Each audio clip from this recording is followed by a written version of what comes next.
नमस्कार देशवासियों, नमस्कार मेरे सभी भाइयों और बहनों।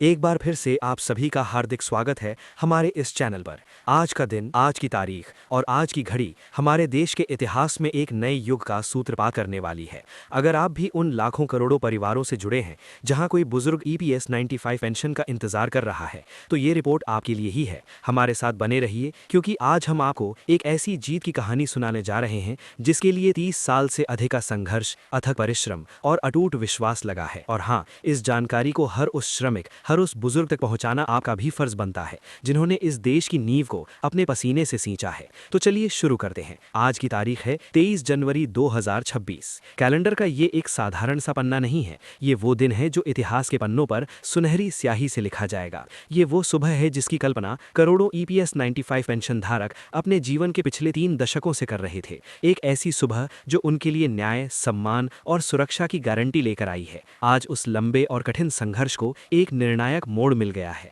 उस आंदोलन को जिसे दबाने, कुचलने और नजरअंदाज करने की असंख्य कोशिशें हुईं, आखिरकार उसकी आवाज सर्वोच्च शिखर तक पहुंच ही गई। दरअसल EPS 95 यानी एम्प्लॉयज पेंशन स्कीम 1995 से जुड़े करोड़ों पूर्व कर्मचारी आज तक मात्र 1000 रुपए से लेकर 2500 रुपए की नाम मात्र पेंशन पर अपना जीवन यापन करने को मजबूर थे। एक ऐसी राशि जो आज के महंगाई के दौर में किसी व्यक्ति के लिए महज एक दिन का खर्च भी पूरा नहीं कर सकती। इन बुजुर्गों की मांग स्पष्ट और न्याय संगत थी। न्यूनतम पेंशन 7500 रुपए निर्धारित की जाए, महंगाई भत्ता दिया जाए और उन्हें मुफ्त चिकित्सा सुविधा प्रदान की जाए। ये केवल आंकड़ों की बहस नहीं थी, बल्कि उन मजदूरों के आत्मसम्मान और गरिमापूर्ण जीवन का प्रश्न था जिन्होंने अपनी जवानी के सबसे सुनहरे साल इस देश की फैक्ट्रियों, कारखानों और उद्योगों को चलाने में लगा दिए। आज से पहले तक कई ताकतें ये कहती नहीं थकती थीं कि ये मांग केवल एक सपना है, एक ख्याली पुलाव है। उनका कहना था कि पेंशन को 5500 या 7500 रुपए तक पहुंचाना असंभव है। लेकिन साथियों, आज उन सभी संशयवादियों के मुंह पर ताला जड़ गया है। आज की घटनाओं ने यह साबित कर दिया है कि सच्चाई और न्याय के आगे कोई ताकत टिक नहीं सकती। आज उसी पेंशन योजना ने एक ऐतिहासिक छलांग लगाई है और 7500 रुपए के आंकड़े को छूने के लिए अपना रास्ता बना लिया है। ये एक निर्णायक मोड़ है, उम्मीदों का एक नया सवेरा है। इस लड़ाई का असली सार समझने के लिए हमें उन चेहरों को देखना होगा जो इसके पीछे हैं। एक ऐसे बुजुर्ग की कल्पना कीजिए जिसने 40 साल तक किसी कारखाने में काम किया, जिसने दिन रात एक करके मशीनों के शोर के बीच धूल धकड़ में अपना स्वास्थ्य गंवाकर देश की अर्थव्यवस्था के पहिए को चलाया। आज वही बुजुर्ग बीमारी और महंगाई के बीच फंसा है। उसकी पेंशन इतनी नगण्य है कि महीने के पहले हफ्ते में ही खत्म हो जाती है। बाकी 3 हफ्ते वो किसी तरह गुजारा करता है। क्या यही है उसके परिश्रम का मूल्य? क्या यही है सम्मानजनक जीवन? आज का दिन इसी सवाल का जवाब है। इस ऐतिहासिक परिवर्तन के पीछे एक संगठित, अनवरत और अटूट आंदोलन का बल है। नेशनल एजिटेशन कमेटी यानी NAC और उनके दृढ़ निश्चयी नेता कमांडर अशोक रावत के नेतृत्व में ये आंदोलन एक जन सैलाब में तब्दील हो चुका था। देश के कोने कोने से उत्तर प्रदेश, बिहार, महाराष्ट्र, मध्य प्रदेश, पंजाब, हरियाणा, राजस्थान, हर जगह से पेंशन धारक एकजुट हो रहे थे। उनका संदेश स्पष्ट था, अब बस हो गया, अब और इंतजार नहीं। उन्होंने 17 और 18 जनवरी को दिल्ली के जंतर मंतर पर एक विशाल और ऐतिहासिक धरना प्रदर्शन करने का ऐलान किया था। लाखों बुजुर्गों की दिल्ली कूच करने की तैयारी ने सत्ता के गलियारों में हलचल मचा दी। और यहीं से आती है आज की सबसे बड़ी और सबसे महत्वपूर्ण खबर। हमारे विशेष सूत्रों से प्राप्त जानकारी के अनुसार इस जन आक्रोश और ऐतिहासिक आंदोलन की गंभीरता को देखते हुए केंद्र सरकार ने तत्काल पहल करने का फैसला किया। ये खबर महाराष्ट्र के बुल्ढाना शहर से आ रही है, जहां नेशनल एजिटेशन कमेटी का मुख्यालय स्थित है। बताया जा रहा है कि स्वयं केंद्रीय श्रम एवं रोजगार मंत्री श्री मनसुख मांडविया ने NAC नेता कमांडर अशोक रावत से सीधी वार्ता के लिए बुल्ढाना पहुंचने का कार्यक्रम बनाया था। ये कोई सामान्य बैठक नहीं थी, बल्कि एक ऐतिहासिक राजनीतिक और सामाजिक समझौते का प्रारंभ था। सूत्रों के मुताबिक इस बैठक में मंत्री महोदय और कमांडर रावत के बीच घंटों लंबी चर्चा हुई। कमांडर रावत ने पेंशन धारकों के दर्द, उनकी विवशता और उनकी न्यायोचित मांगों को अत्यंत मार्मिक और तथ्यपूर्ण ढंग से रखा। उन्होंने स्पष्ट किया कि ये आंदोलन अब आर पार की लड़ाई बन चुका है और पेंशन धारकों के सब्र का बांध टूट चुका है। जंतर मंतर पर होने वाला विशाल जनसमूह इसका प्रमाण होगा। इस गंभीरता को समझते हुए श्रम मंत्री ने पेंशन धारकों की पीड़ा को स्वीकार किया और एक ठोस समाधान का आश्वासन दिया। सबसे महत्वपूर्ण बात यह रही कि इस बैठक में पहली बार औपचारिक रूप से यह स्वीकार किया गया कि EPS 95 पेंशन धारकों के लिए न्यूनतम पेंशन 7500 रुपए निर्धारित करने पर सैद्धांतिक सहमति बन गई है। ये एक ऐतिहासिक घोषणा है। इसके साथ ही महंगाई भत्ते यानी DA को पेंशन से जोड़ने और एक समग्र मुफ्त चिकित्सा बीमा योजना प्रदान करने पर भी गहन विचार विमर्श हुआ और इन पर सकारात्मक प्रगति दर्ज की गई। एक और महत्वपूर्ण मुद्दा जो अक्सर भ्रम पैदा करता था, वो था पेंशन की उम्र, सीमा और पात्रता को लेकर। इस बैठक बैठक में ये स्पष्ट किया गया कि योजना के सभी पात्र लाभार्थियों को बिना किसी भेदभाव के उनका पूरा हक दिया जाएगा। यानी जो भी कर्मचारी EPS 95 के तहत पंजीकृत है और पात्रता शर्तों को पूरा करता है, उसे ये बढ़ी हुई पेंशन राशि प्राप्त होगी। ये वार्ता इतनी सकारात्मक और निर्णायक रही कि इसके परिणाम स्वरूप NSE ने दिल्ली कूच और जंतर मंतर के विरोध प्रदर्शन को स्थगित करने का फैसला लिया। ये निर्णय सरकार द्वारा दिए गए ठोस आश्वासनों और त्वरित कार्रवाई के विश्वास के आधार पर लिया गया।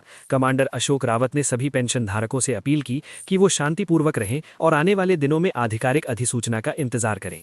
साथियों, ये केवल एक बैठक का नतीजा नहीं है, ये तो वो चिंगारी है जो 3 दशक के संघर्ष की लकड़ियों को जलाकर एक विशाल मशाल बन गई है। इस सफलता के पीछे हर उस पेंशन धारक का आंसू, हर उस परिवार का संघर्ष और हर उस ट्रेड यूनियन कार्यकर्ता का परिश्रम शामिल है जो सड़कों से लेकर संसद तक इस आवाज को पहुंचाने में जुटा रहा।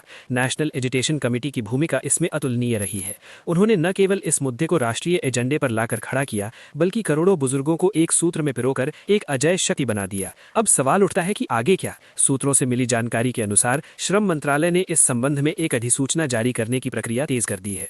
वित्त मंत्रालय से आवश्यक स्वीकृति प्राप्त करने के बाद जल्द ही इसे अंतिम रूप दे दिया जाएगा। संभावना है कि आने वाले कुछ हफ्तों में ही इस ऐतिहासिक निर्णय की औपचारिक घोषणा हो जाएगी। इसके बाद कर्मचारी भविष्य निधि संगठन यानी EPFO की व्यवस्था को इस नए पेंशन ढांचे के अनुसार ढाला जाएगा, ताकि बिना किसी देरी के बढ़ी हुई राशि पेंशन धारकों के खातों में पहुंचने लगे। इस पूरे विकास का एक गहरा राजनीतिक और सामाजिक पहलू भी है। ये साबित करता है कि लोकतंत्र में जनता की एकजुट आवाज सर्वोच्च होती है। जब लाखों लोग शांतिपूर्ण, संगठित और दृढ़ निश्चय के साथ अपना हक मांगते हैं, तो कोई भी सरकार उन्हें अनदेखा नहीं कर सकती।